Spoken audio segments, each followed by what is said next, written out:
Alright, so today I found my 5th clutch of Ball Python eggs under one of my females this morning, which is pretty exciting. So what I'm going to do in this video is I'm going to take those eggs from the female and put them up in the incubator. Another thing I actually did is I ran down to the reptile store and I bought some springtails.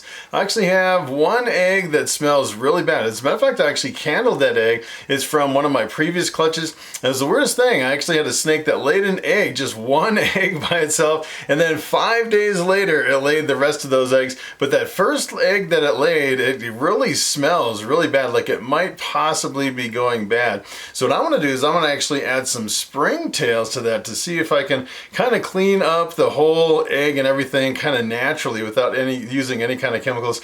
Let me tell you, I've tried a whole bunch of different things. I actually tried like diluted iodine, I've tried bleach on those eggs, I've tried like a fungus spray and a fungus powder. Let me tell you, once an egg starts going bad, I've yet to find anything that can actually save that egg. So today I'm actually going to try the springtails, which hopefully that would be the key to saving some of these ball python eggs that are kind of going bad. So today I want to jump over and check out this female. It's the cross is actually my banana enchi clown cross to just a normal ball python. So I'll actually get bananas, I'll get enchis, I'll get enchi bananas, and I'll get some normals, and all of the offspring will actually be all het clown because the clown is recessive, and the banana enchi clown actually contains 2 copies of the clown gene, and everything you breed it to will end up with 1 copy of the clown. They'll all be het for clown. As a matter of fact, I actually haven't proved out anything for clown in my collection. This is the first year that I'm breeding clown to any of my females, so you never know if I could find one of my females could possibly be het clown, and maybe I'll just randomly pop out some visual clowns, which would be pretty awesome. So let's jump over and pull the eggs from the female and check them out. I'm going to actually candle them and set them up in the incubator. Alright, so this girl's name is Lefty, and Lefty lives way up on the top of the rack, way up on the very top. I actually need this little ladder to get up here. As a matter of fact, I don't even think my lights are gonna fit up here. That's pretty much the maximum limit of my studio lights here. And take a look at this. She looked like she was gonna lay some eggs, and she's got a death grip on those eggs. You can't even hardly see, I don't think you can actually see any eggs in that girl. So what I'm actually gonna do is I'm gonna take this girl and I'm going to move the whole tub and everything down to the table, and then we'll gently pull this snake off of those eggs and we'll check them out. Hopefully they're all good eggs, and so far I think it's like 49 eggs or something like that in my incubator, which is pretty crazy. I actually had 1 slug, 1 infertile egg in the entire season, which is really great. So hopefully my good luck will keep up with these ball pythons doing pretty good this year. So let's pull this girl down and check it out. Alright, so I actually just checked my breeding log. It looks like I have 39 eggs in the incubator. For some reason I was thinking 49, but hopefully after today we'll actually have 49. If this girl at least has 10 eggs, she could have 10 eggs because she's a really big girl. And this is pretty much as normal as you can get. There is nothing really special about this girl as far as the color or the pattern on this one. And let's take a look at what she's got under here. She is not happy. As a matter of fact, I'm going to open up my boa tub real quick down here. I'm going to temporarily put them in my boa tub as soon as I get them off the egg. So let's take a look at this girl. Alright, girl. Alright, let's take a look at you here. Nice. That is a really nice clutch of eggs right there. And let's check her body. Look at the indentation in her body. That is pretty crazy. Doesn't look like she has any retained eggs at all in her, so she's looking fantastic. Nothing really egg bound so far that's been really concerning. I had one that laid kind of that weird clutch. Other than that, we're doing pretty good. So 1, 2, 3, 4, 5, 6, 7, 8 eggs. That is awesome. So take a look at this, and they're not really stuck to the bottom, which is pretty wild. Sometimes they get really super stuck to the bottom. So I'm just going to pull the zoom out just a little bit here so you can kind of get a better zoom on these. Look at those beautiful eggs. And these have been laid for quite a bit. You can tell they're a little bit leathery, and they're not really stuck together as much as some of the other ones. I may take that back. They look like maybe they are kind of stuck together a little bit more. I was kind of waiting a little bit more on some of these females so they could lay all the eggs, so I wouldn't risk pulling the female off when she wasn't completely done. And it seems like if you actually let them kind of lay on the eggs for a little bit before you put them up in the incubator, it seems like maybe the shells toughen up just a little bit more. I think there's some benefit to having the kind of the eggshells that are a lot more kind of this hard leathery consistency versus if you actually get them right when they're laid, they kind of have more of a really rubbery, kind of a goopy consistency to those. So this is kind of interesting. I can almost put the whole thing in my egg box all stuck together. I know I usually like to keep them completely separate. So if I have a bad one, as a matter of fact, I think I will separate them because I actually have a couple bad ones from the last one that I think I might have to move to a separate box, and that's the problem. If you get down, you know, like a few weeks into incubation and one of them starts looking fuzzy and smelling really bad, I like to actually be able to completely separate that one and move it into a separate box. Although I'm really nervous about ripping these because these are super leathery, which is kind of crazy. As a matter of fact, once I get this one off the side, I'm going to see if this fits in my incubation box and maybe incubate these all together instead of separating them, which would be an interesting way to do it. So let me see how this will actually fit in my box here. Maybe these will fit right in here, which would be pretty awesome. Take a look at that. Yeah. Maybe we'll just do that and then have the couple on the side over here. So this time I'm just gonna leave these together, which would be a different way to do it. I'm still gonna candle these and see where the embryos are in this mix of all these eggs kind of jumbled up together, just to see kind of where the embryos are based on where the female laid them. So take a look at this one. That is pretty wild. You can really see the embryo on that one. That is kind of crazy. So right here, this is the top, the embryo right here kind of jiggles just a little bit. And that's usually what I put on top, facing up, when I put them in the incubator.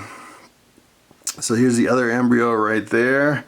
And just for kicks, I'm gonna candle these just kind of off the cuff here. Take a look at that. That one's close to the top over here. This one is all the way on the side. This one is all the way over on this side, way over here. This one looks good. Embryo's pretty close to the top. This one is off to the side, pretty close to the top. So I think I'm just gonna incubate those just like that. So that's probably the easiest way to do it without actually separating all the eggs. All right, so I'm gonna go ahead and set up this incubation box for these eggs. So I use 150 grams of vermiculite, 150 grams of 90-degree distilled water, 90-degree Fahrenheit. So pretty much that's the incubation temperature of the incubator.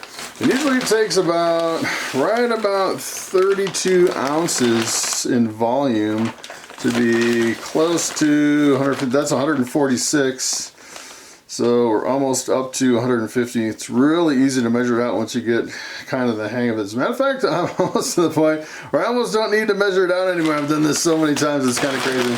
So that's the vermiculite. And then the water, I like to just kind of pour it in. That's 150.0. You can't get much better than that. So this one, I'll just pour in about 100. I usually like to get in the 140s and then put the last little bit in with the syringe just to get it a little bit closer. So that is, let's see where we're at here, 120, 130, 140. Oh, don't want to overshoot it. All right, 146, looking pretty good. 148, 149, close enough. 149.9, that's good enough. I don't think I can get much closer than that. So it's kind of interesting on those spring tails. I was thinking about putting those spring tails in every single incubation box in my incubator. The problem is you know, you never want to do anything to all your eggs when you're kind of experimenting, because if it ends up being bad, you can have a really bad year. So what I'm going to do is I'm just going to take those spring tails. As soon as we put these up in the incubator, I want to show you those two boxes. One of them has a really bad egg that's really starting to stink really bad. I want to put most of those spring tails in that one, and then I have another one that's the rest of the eggs from that clutch, and there's like one or two kind of weird, almost like they looked like they might go bad on that clutch. I don't know what was going on with that one. It was kind of the weirdest clutch. She laid like one egg one day, and then a little bit later it was like 5 days later she laid all the other eggs, which is kind of crazy. All right, so what I'm gonna do is I'm gonna put all those eggs in this egg box. All right, so there you have it. You don't even have to line up the embryos or the X's or anything. You don't have to worry about them at all, because they're all pretty much still stuck together. And I found it's kind of interesting if you actually look at the stuck together eggs, like after about 4 or 5 weeks, they do really start coming apart. So if you get one kind of late in the incubation process, the incubation takes about 2 months, it's 60 days.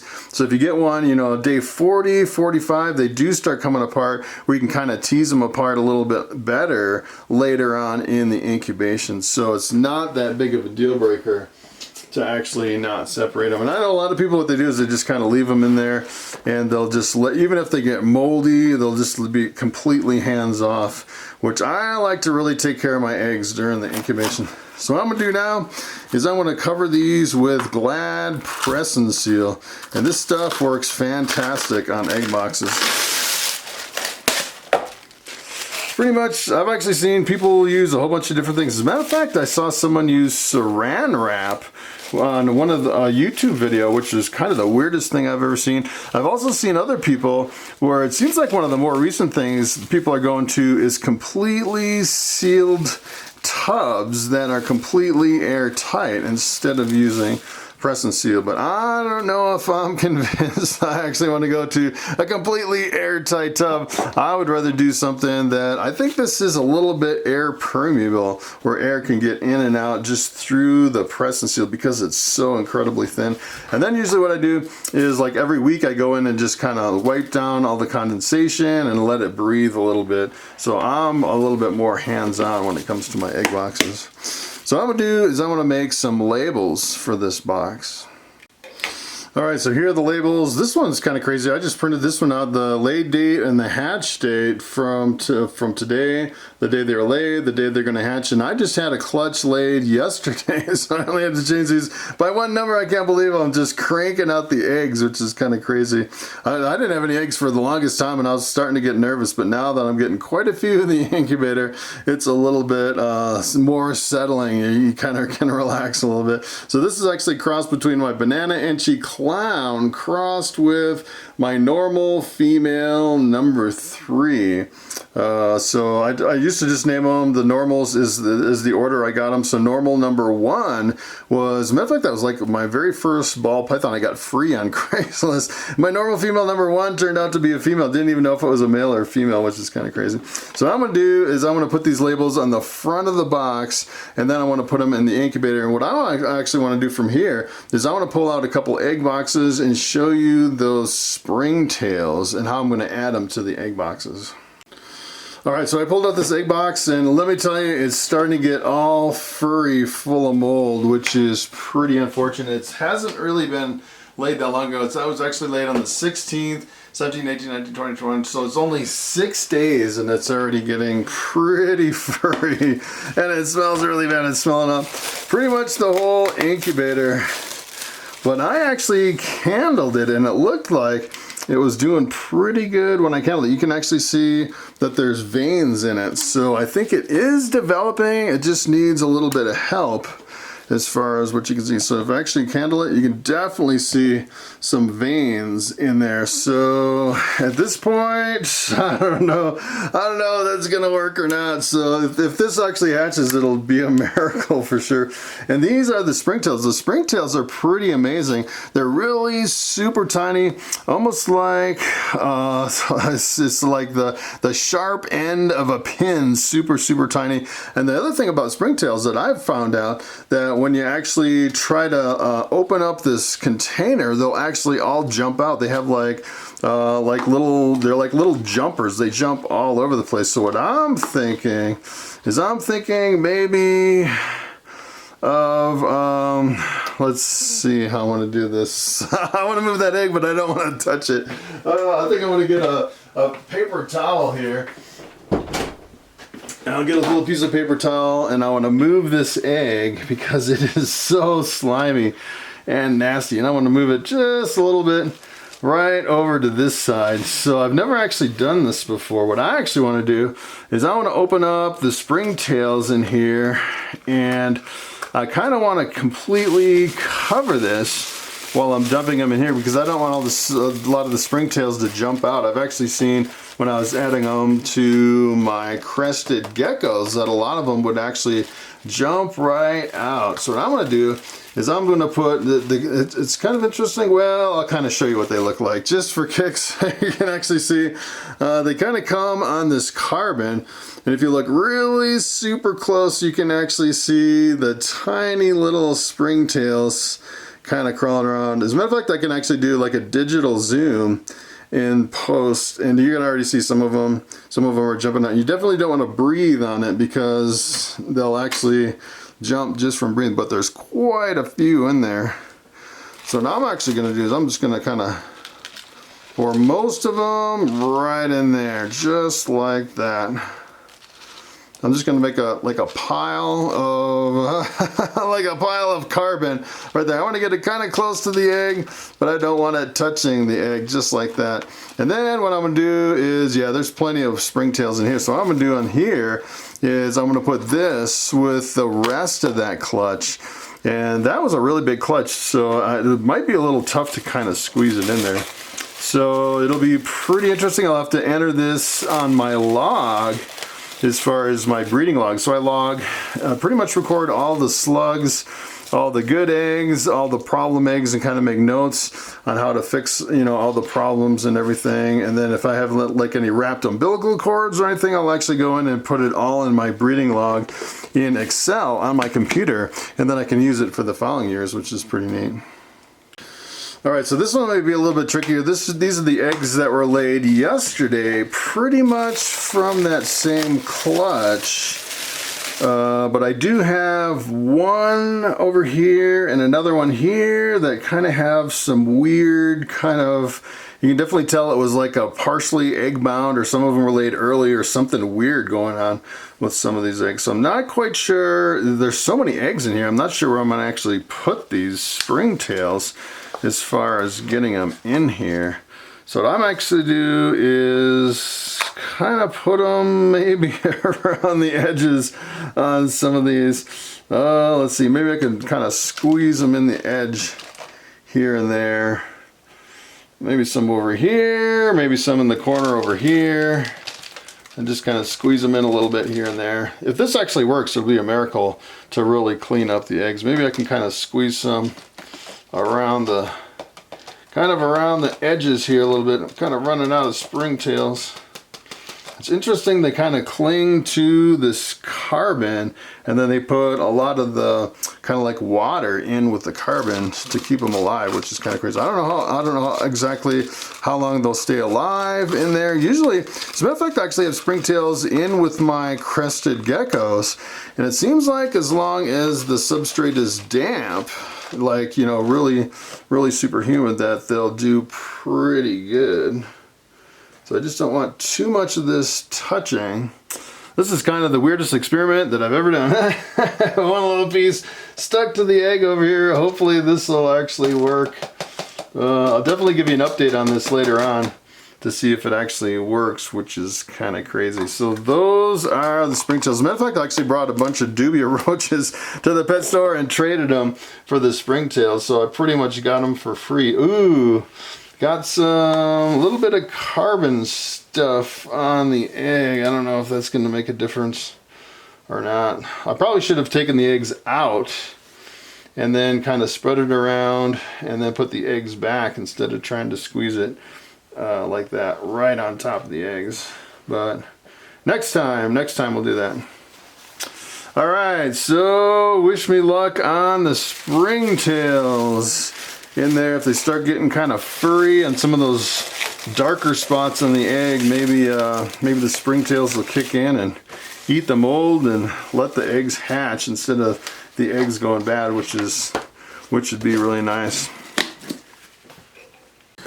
All right, so here is my incubator filling up pretty nice. I have 6 boxes in there. Of course, one box just has 1 egg in it. That's the kind of the problem box over here. And then I have the other one that I just put some springtails in it. And the one that's going to hatch first is this one. This is actually going to hatch in about a month. We're about halfway through the incubation cycle. This is actually, today is the 22nd of May, and that's actually going to hatch on the 22nd of June. That's a bamboo calico crossed with a lesser, so we could get some bamboos, which are awesome. Bamboo calicos, we'll get some bamboo lessers, which are blue-eyed leucistics, which is pretty cool. And out of all my snakes, it looks like I'll have, I don't know, some of my big females actually went back on food, which is kind of disappointing. But it looks like I'll have maybe 3 more females at least that could possibly lay some eggs this year. And once you get up to this point, you know, you actually have quite a few eggs in the incubator. It kind of takes the stress off of, you know, not hatching that many snakes, because I pretty much live on YouTube and breeding snakes. At this point, that's pretty much what I do for a living. So that's pretty much it. Thanks for watching, and I will see you in the next video.